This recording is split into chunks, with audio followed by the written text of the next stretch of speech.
বিচ্ছেদ হবেন আল্লাহর জন্য, তবে আপনি ঈমানের মজা পাবেন। আপনি প্রকৃত ঈমানদার। এই মনে রাখবেন, দুনিয়াটা আপনার আমার জন্য পরীক্ষা সেন্টার। এখানে আপনাকে প্রতিটা কদমে আপনার রব পরীক্ষা নিচ্ছে, আপনাকে খেয়াল রাখতে হবে। এই মুহূর্তটা এমন ভাবে কদম ফেললে হবে না যে কদমটা আল্লাহ পাক নারাজ হয়ে যায়, ওই কদম তুললে হবে না, ওখানে গেলে হবে না। কিন্তু দুঃখের বিষয়, আজ দুনিয়ার জমিনে সবল খারাপ হয়ে যাওয়ার জন্য আমার ঘরের যুব সমাজ স্রোতের মতো খারাপের দিকে চলে যাচ্ছে। এই জন্য আল্লাহ জানিয়ে দিল, ইয়া আইয়ুহাল্লাযীনা আমানুত্তাকুল্লাহ, হে বিশ্বাসী ঈমানদারেরা, তোরা আমি আল্লাহ আমাকে ভয় কর, ওয়াকুনু মা'আস সাদিকিন, এবং সত্যবাদীদের অনুসরণ কর। এই সত্যবাদী কারা? ইহদিনাস সিরাতাল মুস্তাকিম, মুস্তাকিম যারা, মুস্তাকিম কারা? সিরাতাল্লাযীনা আন'আমতা আলাইহিম, যাদের উপরে আল্লাহ ইনাম দিয়েছে। আল্লাহ কাদের উপরে ইনাম দিয়েছে? মিনান নাবিয়িন ওয়াস সিদ্দিকিন ওয়াস শুহাদা ওয়াস সালিহিন। এই চার শ্রেণীকে আল্লাহ প্রিয় বন্ধু বলেছে, এদের দলভুক্ত হয়ে দুনিয়ার জমিনে থাকতে হবে। কেননা রাসূলুল্লাহ জানিয়ে দিলে আখিরি জামানাতে একটা সময় আসবে আমার উম্মতিরা বড়ই মার খাবে। মাইকের আওয়াজ বুঝছেন? আস্তে, আমার আওয়াজ মাইকে বুঝছেন?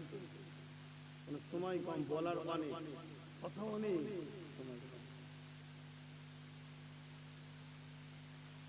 আল্লাহ রাসূল বললেন, একটা সময় আসবে এই জমিনের উপরে আমার উম্মতরা প্রচুর মার খাবে। সাহাবা হুজুররা জিজ্ঞেস করলেন, হুজুর আমার ভাইদের কি সংখ্যা কম হবে? মন দিয়ে শুনবেন, আল্লাহর নবী কিভাবে মার খাবে সেটাও বলে দিয়েছে। আল্লাহর নবী বলছেন, ক্ষুধার্তরা খাবারের থালের উপরে যেভাবে ঝাঁপিয়ে পড়ে, আমার উম্মতের উপরে একদল ঝাঁপিয়ে পড়বে। আমরা দেখছি না পুরো দেশ জুড়ে, আমার রাজ্য জুড়ে বিভিন্ন জায়গায় ভিড় মুসলমানকে পিটিয়ে পিটিয়ে মেরে ফেলেছে। দেখছেন না? দেখেন, রাসূলুল্লাহর কথা মিলছে তো? মিলবে। সব মিশ হতে পারে, আমার রাসূলুল্লাহর কথা কখন মিশ হবে না? কারণ নবীর মুখ কথা আল্লাহ। জোরে বলুন সুবহানাল্লাহ। রাসূল বললেন, আমার উম্মতের উপরে একদল মানুষ, ক্ষুধার্ত পশুরা যেভাবে খাবারের উপর ঝাঁপিয়ে পড়ে, তাদের উপরে ঝাঁপিয়ে পড়ে একটা সময় আমার উম্মতদের উপরে প্রচুর অত্যাচার, জুলুম, মার খাবে। সাহাবা হুজুররা জিজ্ঞেস করলেন, হুজুর কারণ কি? আমার ভাইদের কি সংখ্যা কম হবে? আল্লাহ নবী কি উত্তর দিয়েছেন শোনেন। নবী বললেন, না, সংখ্যা কম হবে না। তাহলে আমরা কি সংখ্যা কম? জোরে বলো। সংখ্যা যদি কম হতো তাহলে আমার দেশের রাজা মশাই বাংলায় ঢোকার জন্য ইচ্ছা করে মুসলমানদের নাম কেটে বাদ দিতে হতো। ওরাও জানে যে যতক্ষণ না নাম কেটে বাদ দিচ্ছি ঢোকা সম্ভব নয়, কিন্তু এখনো মাথা চুল করছে। এত নাম কেটে বাদ দিবার পরে এখনো বলছে 110-15 জের উপরে যাচ্ছে না। শুনছেন তো? তাহলে আমাদের সংখ্যাটা কত বুঝতে পারছেন? কিন্তু তারপরেও মার খাচ্ছে কারা? কথা বলবেন তো? রাসূলকে সাহাবারা জিজ্ঞেস করলেন, সংখ্যা কি কম হবে? রাসূল বললেন, না। তাহলে হুজুর সংখ্যা যখন কম নাই তাহলে মার খাবে কেন? আমরা 313 জনে মার খাইনি, আর ওদের সংখ্যা বেশি হবে তাও মার খাবে বলছেন কেন? আল্লাহর নবী বলেছিলেন, প্রথম নম্বর কারণ, তারা মৃত্যুকে ভয় করবে, আল্লাহকে ভয় করবে না। কাকে ভয় করবে? মৃত্যুকে ভয় করবে, আল্লাহকে ভয় করবে না। আজকে আমাদের অন্তরে আল্লাহর ভয় আছে না মৃত্যুর ভয় আছে? মৃত্যুর ভয় ডুবে গেছে, এজন্য মারতে। ওজন মৃত্যু থেকে রেহাই কেউ পাবে না। আর মৃত্যু 1 সেকেন্ড আগেও আসবে না, 1 সেকেন্ড পরেও আসবে না। যার যে টাইম সে টাইমে আসবে। আমরা মৃত্যুকে ভয় করি, আল্লাহকে ভয় করা ছেড়ে দিয়েছি। আমরা তাগুতি শক্তিকে ভয় করি, আল্লাহকে ভয় করা ছেড়ে দিয়েছি। শুনছেন? আজ বড় দুঃখ। অথচ রাসূল বললেন, যার হৃদয়ে আল্লাহর ভয় থাকবে দুনিয়া দুনিয়ার জালিম তাকে ভয় করবে। জোরে বলুন সুবহানাল্লাহ। কোন দেশে যদি পারমাণবিক শক্তি থাকে ওই দেশকে অন্য দেশ ভয় করে না, করে না? তাহলে যার হৃদয়ে আল্লাহর ভয় আছে, এই সামান এই পাওয়ারটা আছে, দুনিয়া সব জালিম তাকে ভয় করবে। আর যার হৃদয়ে আল্লাহর ভয় নেই, আল্লাহ জালিমদের অন্তর থেকে তার ভয় তুলে নেবে। এ সমাজে এখন একটা জীবজন্তুকে মারতে গিয়ে মানুষের যতটা না ভয় লাগে, মুসলমান মারতে গিয়ে মানুষের কোনো ভয় লাগে না। উবন কম্পিটিশন শুরু হয়েছে, মুসলমান মারলেই বড় পোস্ট পাবে, মুসলমান মারলেই টিকিট পাবে, মুসলমান মারলেই তোমাকে হাইলাইট করা হবে। কি চলছে না চলেনি? কম্পিটিশন, কে কটা মারতে পারে। এই জায়গাটায় আমরা আসলাম কেন? যারা মারছে আমি তাদেরকে শুধু দোষারোপ করব না, আমরাও তো মার খাওয়ার উপযুক্ত হয়েছি। প্রথম নম্বর কারণ আল্লাহর ভয় চলে গেছে। অথচ হযরতে ইব্রাহিম খলিলুল্লাহ তিনি আল্লাহকে কত ভয় করতেন,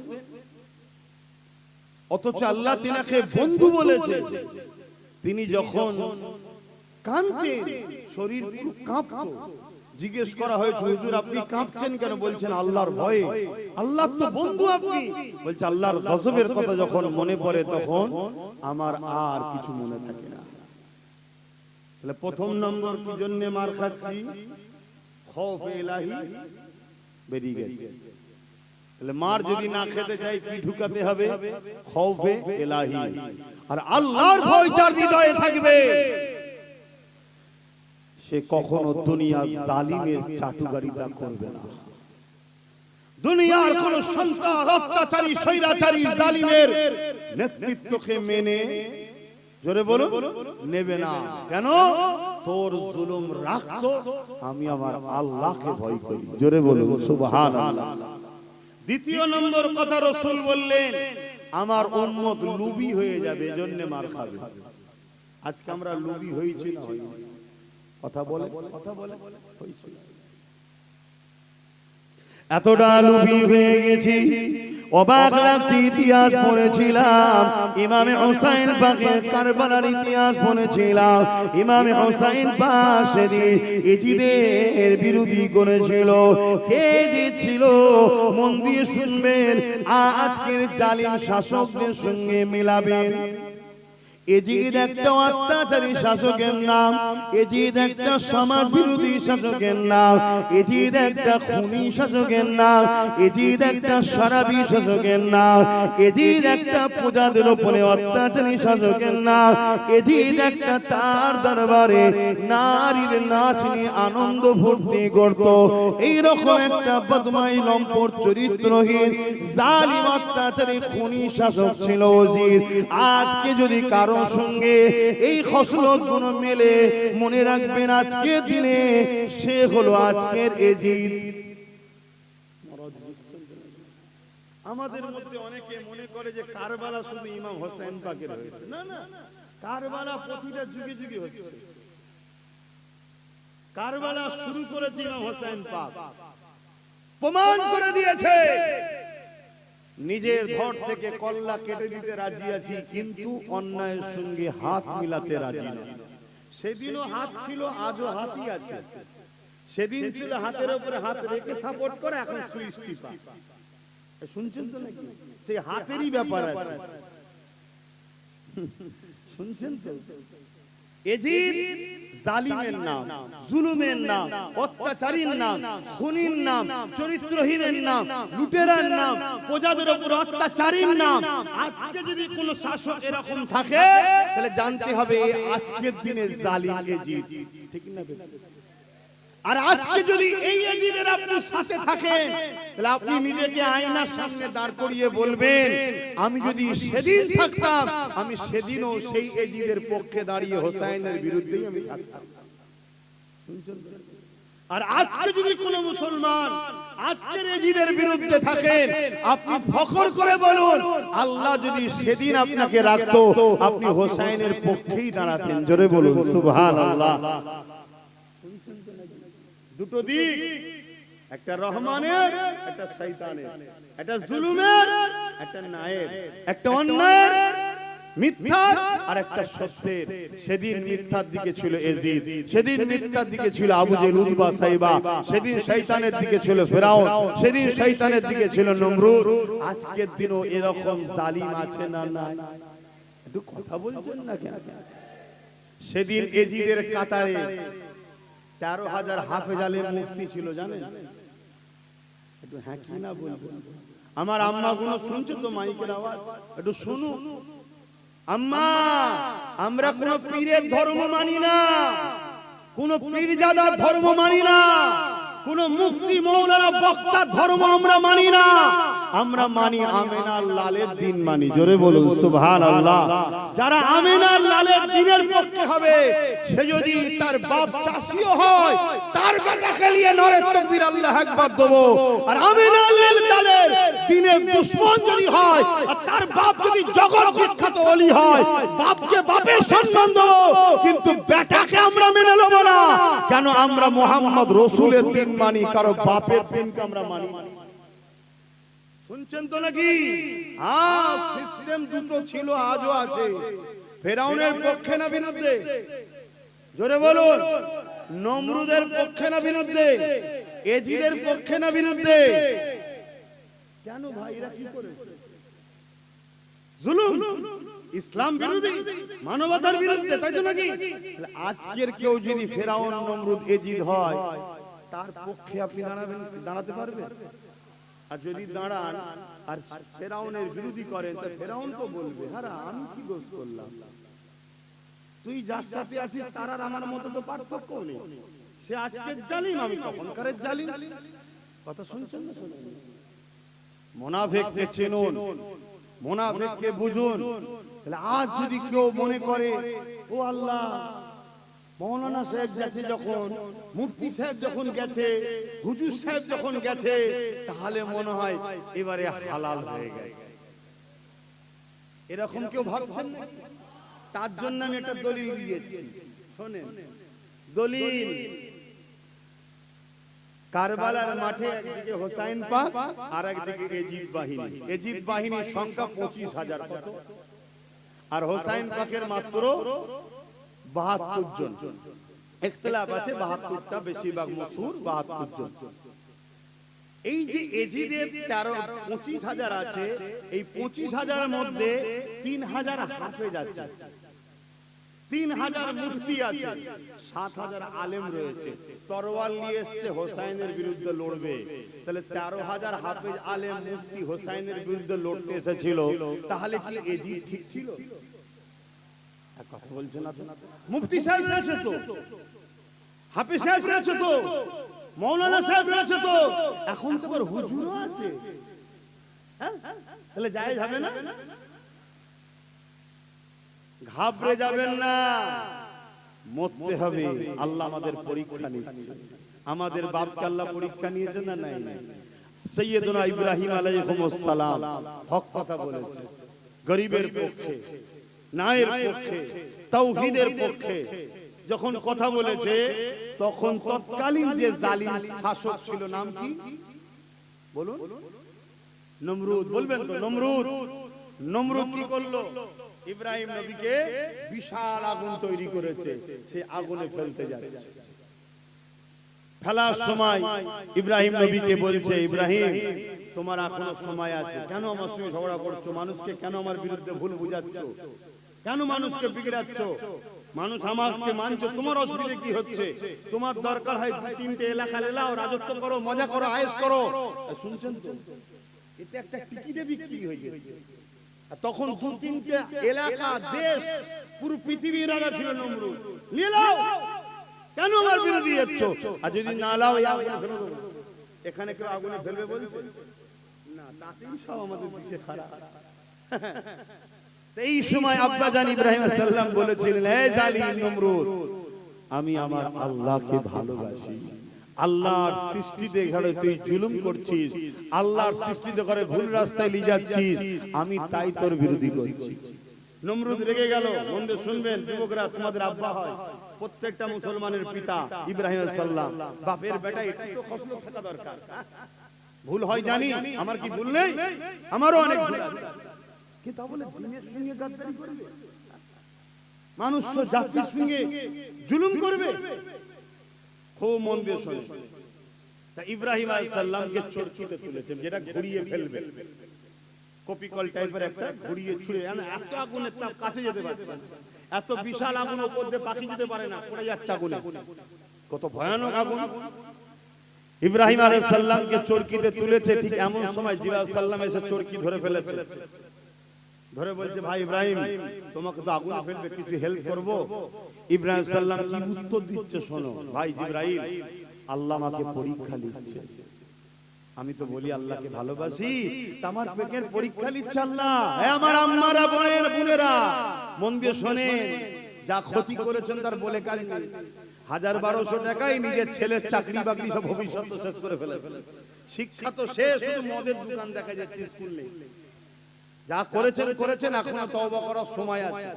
খুব খুশি, খুব খুশি, কাগজ জমা দিচ্ছে, ভোটার কার্ড, আধার কার্ড, প্যান কার্ড। কেন রে বাবা 1000 টাকা পাবে? আর ওইগুলো বসে বসে বসে বসে দেখেছে, হারা এই মেয়েটার এখানে খাতুন আর ওখানে বিবি, একে ফাঁসানো যায়। এই জাতীয় এসআইয়ের মা বোনদের নাম বেশি কেন? ওই যে কাগজ সব আগে থেকে পেয়ে গেছে, বসে ঠান্ডা করে সব মাথা মেরেছে, হারা এদেরই সমস্যা বেশি আছে, বুঝলি?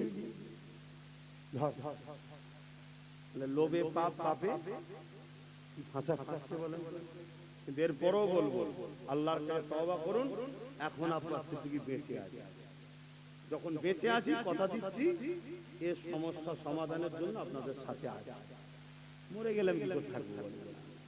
কিন্তু আপনাকে তো আমার হাতটা ধরতে হবে নাকি?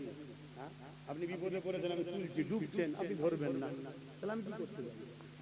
লাইনে তো আসতে হবে।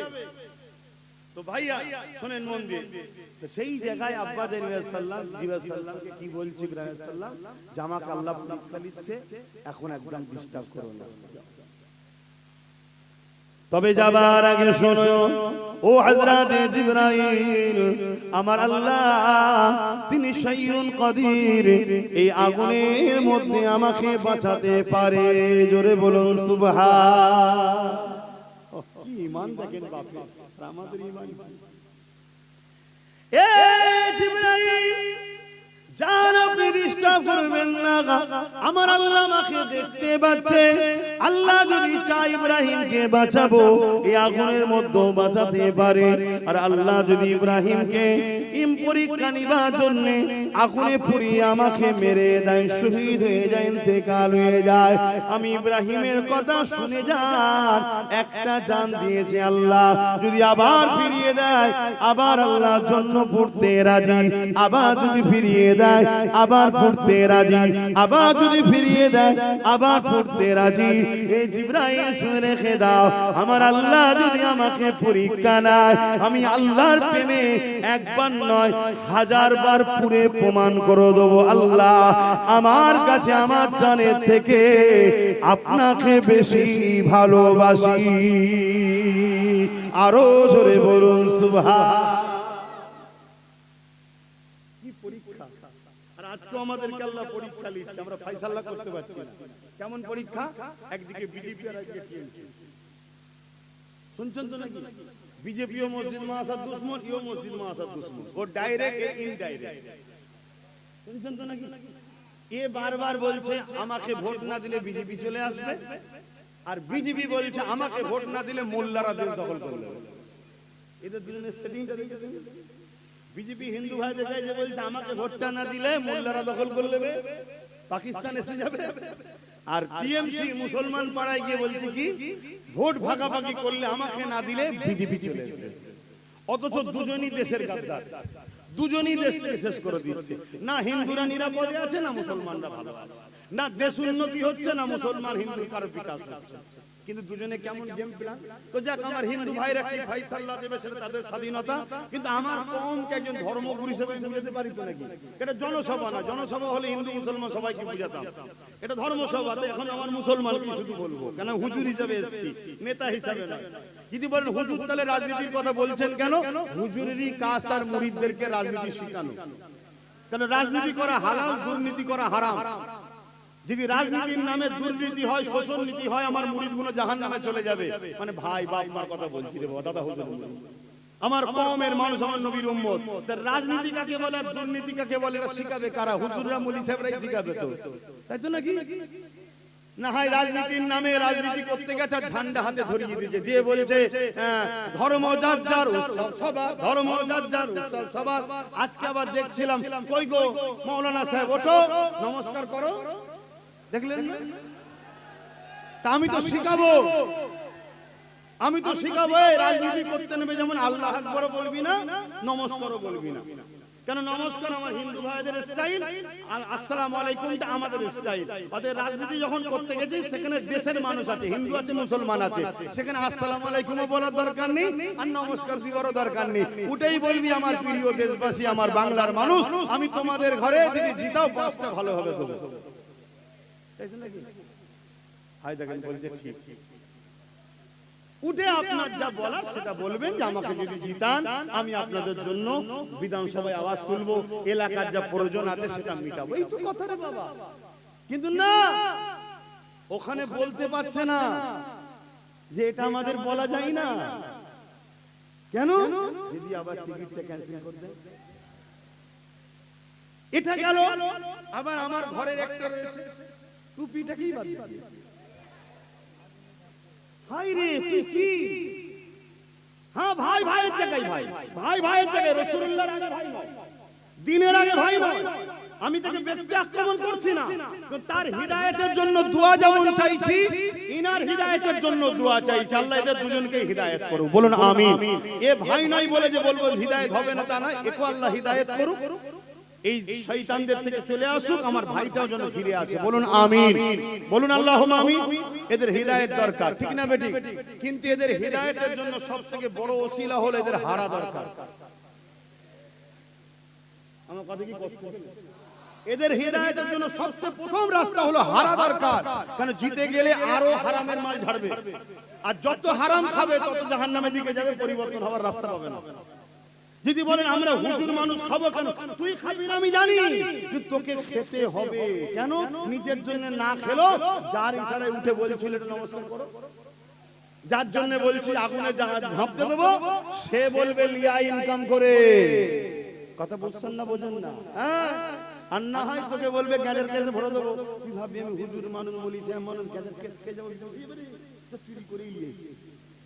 তাহলে পাপ তো এইভাবেই হয়। তুই কার দল করছিস? তুই দল করার জন্য তুই সব নিজের একটা দল করতে পারছিস, দুজন মিলে দল করে নিতে পারছিস। যেমন অনেক দল হচ্ছে, তোরা দুজন মিলে একটা দল করে নিতে পারছিস, কি আরো যাদের এসব লোভ লালস সেটা দল করে নিতে পারছিস, করে নিয়ে বলতে পারছিস, ঠিক না বেটি? আমার কিছু বলার থাকতো না, কেন? তার ইচ্ছা কাজে করতেই পারে। কিন্তু তুই এমন লোকের দল করতে গেলি যে লোকটা বলছে কোরআন শেষে এবং উন্নতি শেষে, এই কথাটা মানিস? মানিস? যদি বলেন না মানিনি, আগে প্রথম এই কথাটাকে তোর নেত্রীকে ক্লিয়ার করতে বল, যেটা আমি ভুল বলেছিলাম। আগে তোর নেত্রীকে বল যে কথা বলা আমার ভুল হয়েছিল, আমাকে সমান নজরে আপনারা দেখবেন। মানুষ মাত্র ভুল হতে পারে, আমরা দ্বিতীয় কিছু বলবো না। দ্বিতীয় নম্বর কথা, যার দল করতে গেছি সে তো বিজেপির আইনকে মেনে নিয়েছে। বিজেপি যে ওয়াকফ কালা কানুন করেছে, আমার কথা কষ্ট। যদি আমার কথাই কষ্ট নেন তাহলে ফেরাউনের বিরুদ্ধে কেউ বলবেন না, নমরুদের বিরুদ্ধে বলবেন না। কারণ ফেরাউন নমরুদ ওরাও দ্বীনের দুশমন ছিল, তখন মুসা নবী ইব্রাহিম ছিল, এখন মুহাম্মদ রাসূলুল্লাহ দ্বীনের দুশমন আজকের এই ফেরাউনগুলো করছে। এরা রাজ ক্ষমতার জোরে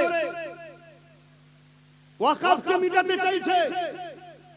কেন্দ্র সরকার ওয়াকফ কালা কানুন করেছে, রাজ্য সরকার সে আইন মেনে নিয়েছে না?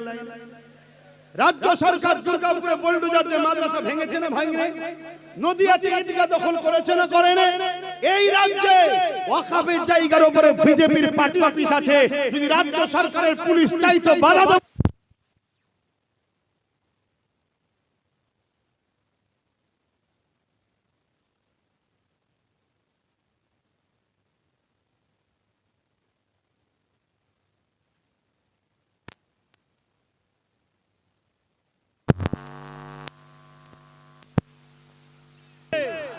রাগ হলে আমার উপরে রাগ দেখিয়ে লাভ নাই।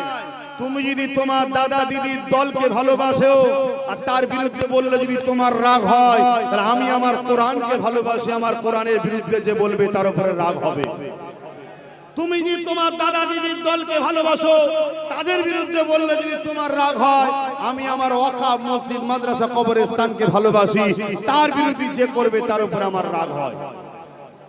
কোন এমন মুসলমান আছে যে কোরআনের দুশমনকে ভালোবাসে, কোরআনের বিরুদ্ধে গিয়ে তারপরে সে বলবে আমি ঈমানদার আছি? খুব সাবধান হন। এদের জন্য দোয়া করি আল্লাহ এদেরকে হেদায়েত করো, বলুন আল্লাহুম্মা আমিন। তাহলে এদের প্রথম স্টপেজ হচ্ছে এদের হারা দরকার। তাই যদি এদেরকে কেউ ভালোবাসেন, এদের চাহনেওয়ালা আলেম উলামা মাননেওয়ালাও যদি কেউ আমার কথা শুনে থাকেন, যদি বাঁচতে চান সর্বপ্রথম এদেরকে হারান। না হয় আগামী দিন এদের দ্বারা, যেমন এক মাওলানার দ্বারা মদের বিলে সই করিয়েছে, জানেন তো নাকি? সে বেচারি একটা সময় কিন্তু ভালো ছিল, কিন্তু এর পাল্লাই পরে খারাপ হয়ে গেছে, সঙ্গ দোষ, শুনছেন তো নাকি? সেই মৌলী সাহেব আজকে খারাপ হয়ে গেল। তা এরা যদি যেতে, এদের দ্বারা তো এরকম অনেক নোংরা কাজ করিয়ে নেবে। তাই ইসলামকে যদি ভালোবাসেন, দ্বীনকে যদি ভালোবাসেন এবং এদেরকেও যদি ভালোবাসেন, প্রথম কথা হলো এদের হারা দরকার। তাহলে আল্লাহ হয়তো এরা যখন হেরে যাবে, এদের কাজ দল গুরুত্ব দেবে না, আর দেবে না। একটা শুধু মজা লিবার জন্য নিয়েছে, এটা থাকে না, সেটা চুষে লাও। এর আগে আমাদের পরিবারে আরো অনেকের মজা নিয়েছিল না, এখন তাকেই গাল দিচ্ছে, কেন চুষা হয়ে গেছে। এখন এদের থেকে একটু নিতে চাইছে, যখন দেখবেন হেরে গেছে বলবে হ্যাঁ রাই সাহেব ঢেঁড়সগুলোকে কি করতে নিয়েছিলি, বাদে বাদে বাদে বাদে, তখন এই বেচারিগুলো আবার সেই বাবারা বাবারা করতে করতে চলে আসবে আমাদের মঞ্চে। তাহলে এদের হারা দরকার আছে না? তাহলে আমি কেদের দুশমন? এক কথা বলছি, আমি তাদের ভালো চাইছি। ভাই দেখেন ভালো লোক নেই না, ভালো কথা বলতে নেই। আরে ওসব নাচ গানের কথা ছাড়ো না, কথা করে ফেলেছে, কি করা যাবে? সব মলি সাহেব মানুষের ডিপে ঢোকে, ওসব কথা বাদ দাও, হয়ে গেছে, কি করা যাবে? ওর থেকেও ভয়ানক ভয়ানক কাজ হয়ে যাবে। আল্লাহ হিফাজত করুন, বলুন আল্লাহুম্মা আমিন। তো যাই হোক, সময় তো কম, একটু সালাম দিয়ে এসআইআর নিয়ে একটা কথা বলবো। কেন এসআইআর নিয়ে মানুষ টেনশনে আছে, তাই তো নাকি? একটা কথা বলবো, একটু সালাম দেন। ইয়া নবী